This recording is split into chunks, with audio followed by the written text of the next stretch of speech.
रितेश एक ट्रैवलर था।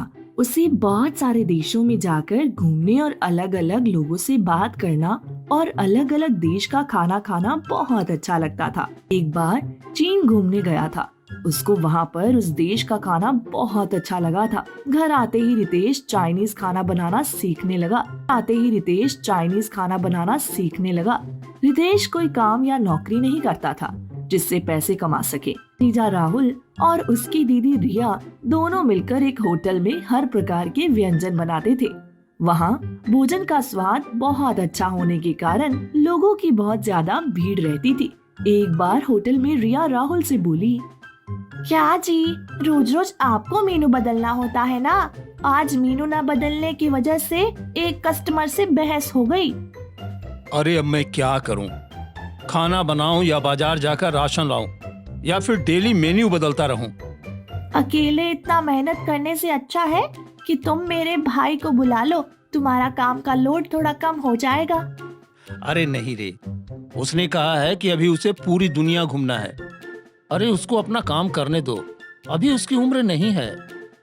ऐसा बोल ही रहा था, तभी वहाँ होटल का मालिक रामलाल आ जाता है। रामलाल राहुल से कहता है, क्यों भाई राहुल, होटल में भीड़ तो बहुत ज्यादा हो रही है लगता है। बहुत ज्यादा पैसे कमा रहे हो और कमाओगे भी क्यों नहीं। ये सब मेरी जगह की महानता है। यहाँ कुछ भी बेचो, जबरदस्त चलता है। आज मेरी बीबी को तुम्हारे हाथ का मुर्गा खाने का मन कर रहा था। 2 प्लेट जरा पार्सल कर देना। देंगे, लेकिन पहले आप पैसे तो दीजिए मालिक। क्या मैं आपको कभी पैसे दिए हैं? अरे इतना टेस्टी खाना का पैसे से तुलना करके मैं तुम्हारी पति की बेइज्जती नहीं करना चाहता। मजाक बहुत हो गया, पहले आप पैसे दीजिए। पहले का भी पैसा बहुत उधारी है, और वैसे भी आप दिन भर में 3 बार आकर हमारे पास उधारी खा रहे हैं। ऊपर से पार्सल भी ले जाना अच्छी बात नहीं है। हमारे फायदे में से आधा से ज्यादा आपका पार्सल में ही जा रहा है। अरे रिया छोड़ दो, वो जो बोल रहे हैं उनको दे देंगे। नहीं जी, और कितना दिन ऐसे चुपचाप बैठेंगे? ऐसे ही फ्री में खाने के लिए भिखारी हमेशा तैयार रहते हैं। बिना शर्म किया फ्री का खाना लेने आ जाते हैं। मुझे ही बोल रही हो ना? मैं इस होटल का मालिक हूँ, मुझे भिखारी कहोगी? अब से तुम यहाँ पर होटल नहीं चला सकते, इसे अभी खाली करो।